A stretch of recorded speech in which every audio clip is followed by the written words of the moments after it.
Hey you guys, this is Certified Nutrition Consultant Catherine with Foods That Heal You and Foods That Heal You CBD. And in this video, number 2 key factor in reducing inflammation in your body is going to be to load up on anti-inflammatory foods. So let's just go ahead and dive right in here. The first one is going to be a plant-based diet. So what's a plant-based diet? Plant-based diet is going to mean that you're going to have mostly plants and maybe have animal foods a few times a week. So maybe 3 meals a week, 1 to 3 meals a week. That's what my diet is. My diet's plant-based. I actually probably only have meat or animal foods, which would include dairy as well, or eggs, maybe once a week. So 1 to 3 times a week. The people get confused about it is they think, well, where am I going to get my protein? If I have mostly plants in my diet, which are anti-inflammatory, where am I going to get my protein? Well, only 3% of the entire population is protein deficient.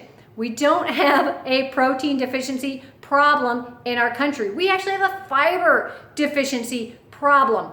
97% of the population is fiber deficient. You get fiber in plant foods.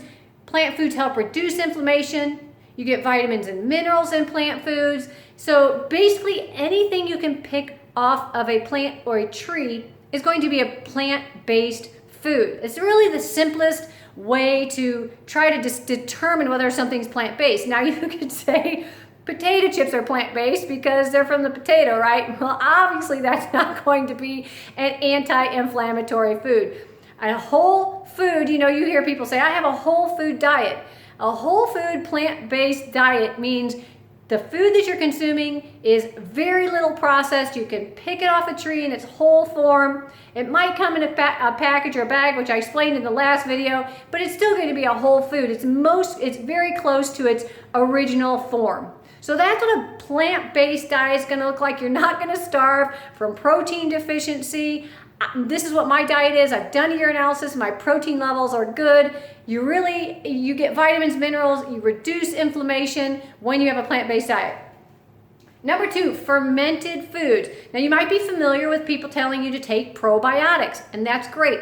Anything that's going to help heal the gut, nourish the gut, populate healthy, beneficial bacteria that's going to boost your immune system, and it's going to help you reduce inflammation ultimately. But fermented foods are also going to be key because probiotics are healthy gut bacteria, right? They can come in the food form or the capsule form. The capsule form is okay, but you also want to include foods that are fermented. For example, kombucha tea, fermented kombucha tea. Now, I want to mention with fermented kombucha tea, make sure if you're getting a fermented kombucha tea, either you make your own, which is what I do, or make sure it's raw. GTs is raw. When companies pasteurize the fermented kombucha tea, they're destroying the enzymes and all the life in it, so you're just drinking sugar water. You want to make sure it's raw fermented kombucha tea. GTs, I do know, is raw, so that would be a good choice. You want to look for that on the label. It can get really tricky when you're buying kombucha tea. Another thing you can do is sauerkraut or kimchi. Just have a tablespoon a day, a spoonful a day. I literally have a jar of fermented sauerkraut, and I just take a spoonful a day to help replenish and populate that gut bacteria with food, because there's different types of bacteria that our body needs. So when you consume kombucha tea or fermented sauerkraut or kimchi, you're getting a broad spectrum, a wide variety that your body needs. And that's going to help you bring down that inflammation in your body. All right, and then another one's going to be what I got here. Another one, just so people are familiar, yogurt and kefir, those are popular as well as fermented foods and even cheese. The problem you're going to run into with yogurt, especially commercial yogurt, is that it's going to have a lot of added sugar, and it's going to be flash pasteurized. They've pasteurized it so fast, it's really not going to have any beneficial bacteria in it because it's just too quick. You can't fool nature. Like when I make my kombucha tea, it sits for 2 to 3 weeks fermenting. That's true, healthy, beneficial bacteria growing in a natural environment. So commercial yogurts are not a great choice. They're really not going to do a whole lot of good for you. Kefir can be a good choice. You can make kefir water. You can look that up on how to do that as well. That's a great way to go. Cheese, you can get aged. Goat cheese would be a good choice if you're a person who's including animal food in their diet. That also will have some beneficial bacteria in it, okay? That's fermented foods. Omega-3 fatty acids. So omega-3 fatty acids are notorious for helping reduce inflammation among a whole lot of other things. And they're essential. Essential fats means the body cannot produce it on its own. You have to actually consume omega-3 fats. Well, you have omega-3 fats and omega-6. We talked about omega-6 fats, which we have way too much of in the American diet. So you need to balance that out with, well, you need to reduce that, but you also need to balance it out with omega-3 fats. Make sure you're getting that ratio right. So what you can do is there's a few different foods. You can consume chia seeds, flax seeds, or hemp seeds. Those are 3 key foods or seeds that can help you bring up that omega-3. Even walnuts has some omega-3 fats, and kale actually. Kale has omega-3 fats in it as well. But those are essential for good brain function, reducing inflammation. There's a long list of benefits of omega-3 fatty acids. Now, some people are going to ask, what about salmon? You can get omega-3 fats in salmon if you're a meat eater or you eat animal foods.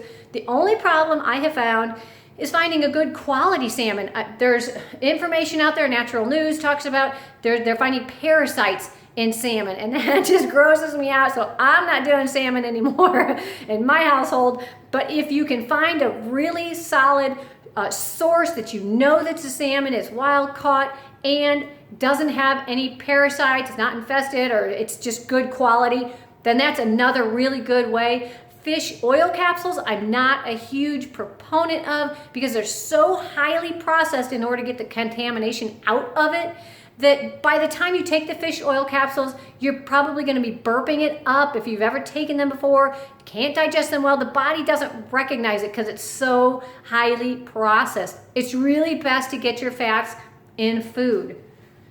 Okay, and I wanted to show you, I'm sorry, here, hemp hearts. A lot of people ask me when I mentioned chia seeds, flax seeds, they're familiar with those. Hemp seeds are also known as hemp hearts. This is what they look like. You can get that on Amazon. They have a perfect balance of omega-3 and omega-6. They're great for reducing inflammation, and they're also a whole protein from a plant source. So if you're worried about protein and you're trying to cut back on some of the animal foods that can actually contribute to inflammation, this is a great alternative. I have a recipe for a banana hemp seed smoothie that's really good in my Getting Started mini video series. You can sign up, that's free as well.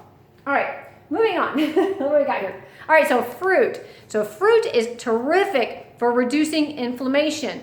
People are concerned about the sugar, but the sugar is natural sugar. I know it could get confusing. Here's what you need to know. If you eat the fruit in its whole form, pick it off a tree, a banana, an apple, strawberries, grapes, they have the fiber to buffer the insulin, and they also have the nutrients in them that you need. It's very different than added sugar, refined sugar, that will actually cause inflammation. Fresh fruit can actually reduce inflammation because of the antioxidants and the nutrients in them and the fiber in them. So you want to look, if you're concerned about the sugar, and then let's say, for example, you have a problem with candida overgrowth and you're trying to go for the lower sugar fruit, you can do that. Berries are going to be the best choice. And pineapple, although high in sugar, also has quercetin in it, which can help reduce inflammation. So go for the berries. You can get frozen organic berries. Those are going to be a great choice. And then I think I have here some goji berries and mulberries. I get these, and goji berries are just a terrific superfood, reducing inflammation. I don't know if you can see them there. They have kind of a sweet, bitter, sour, I don't know how to describe them. And then the little white ones or brownish ones in here, these are called mulberries. So mulberries and goji berries are super high in antioxidants. What I do is I snack on those. They're really quick and easy and satisfying. So berries are a great choice. And if you're trying to keep the sugar levels down, that will help you in that regard as well. Number 5, vegetables. So we all know fruits and vegetables, again, reduce inflammation, right?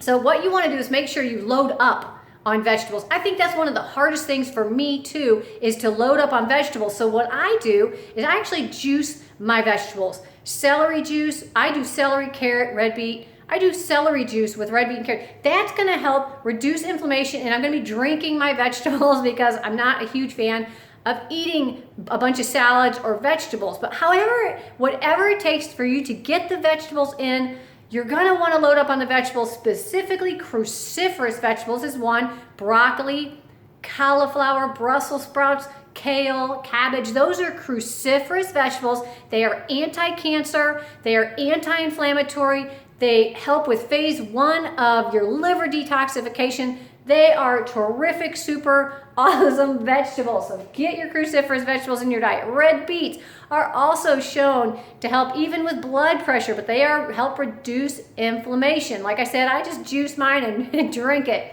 All right, and then the other one was celery. There's this whole trend of juicing celery, so you might have trouble finding celery in the grocery stores right now, but celery does help reduce inflammation. It's a great vegetable to choose as well. But at the end of the day, really just focus on loading up on fruits and vegetables and plant foods, and you'll be good. And eliminating the foods we talked about in the last video. So I don't want you to get too hung up on, I have to have broccoli every day, I have to have celery every day. You don't, okay? If you get the vegetables in, you're doing better than 99% of America. All right, fiber. So fiber is going to help buffer insulin. It's going to help keep the colon moving, cleanse. It's going to help reduce inflammation. It's just, you have to have fiber in your diet to be healthy. And like I said, 97% of the population is fiber deficient. So you're not going to overdo the fiber if you start eating a plant-based diet. You might notice some changes in your bathroom habits, but that's okay. Just give it time to work through.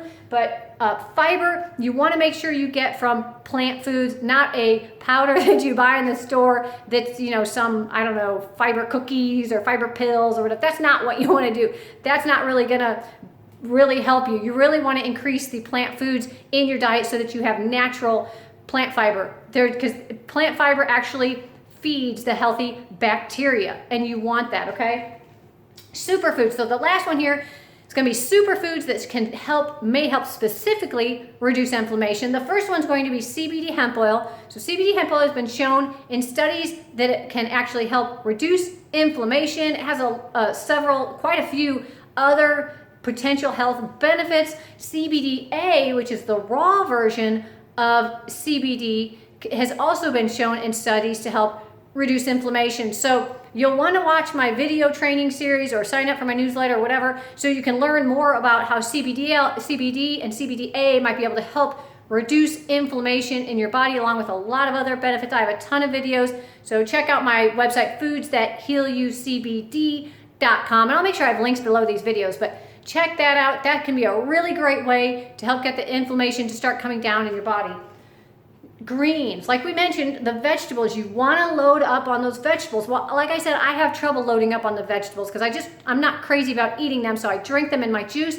Another thing that I do is I take my daily all-in-one greens. These are organic greens. There are 175 organic plant nutrients in here. There are anti-inflammatory nutrients. There are B-complex vitamins that are whole food sourced. Everything in there is food. I love that about these greens. But you're going to get your cruciferous vegetables. You've even got turmeric in there, which turmeric is another superfood that can help reduce inflammation. So these are all superfoods that flood your body with nutrients that can help reduce the inflammation in your body. So turmeric can be great. You just need to make sure if you buy a separate turmeric product, you might want to make sure it has black pepper in it, because that will help increase the absorption of turmeric. You can also get the daily greens, has the turmeric in it. If you have severe inflammation, you might want to do all three separately. So basically get CBD oil, daily greens, and get extra turmeric. That might be a good idea for the liver as well, depending on what your health is at this point, okay? And if you need help with a plant-based diet, I do have a couple options on that. I have my Foods That Heal book. You can get this on Amazon or my website. And in here, you'll see a 30-day meal plan with recipes. It's a guide to healthy eating to help you determine, for example, what's a healthy protein choice? What's a not so healthy protein choice? What are healthy carbs? What are not so healthy carbs? That's what this book is going to do. And then I have my 21-day detoxification program here. This is the book for that. This jumpstarts you. You just dive right in, because you know when your organs are sick and when your lymphatic system is clogged up, you're sick. You're going to have inflammation. So everybody pretty much needs to do a house cleaning, in your body. Our body is our house. You do house cleaning a couple times a year, so that can set you up for that. All right, so that's it for this video. If you have any questions, you can always email support@foodsthathealyou.com, and I'll see you in the next video. Thanks for watching.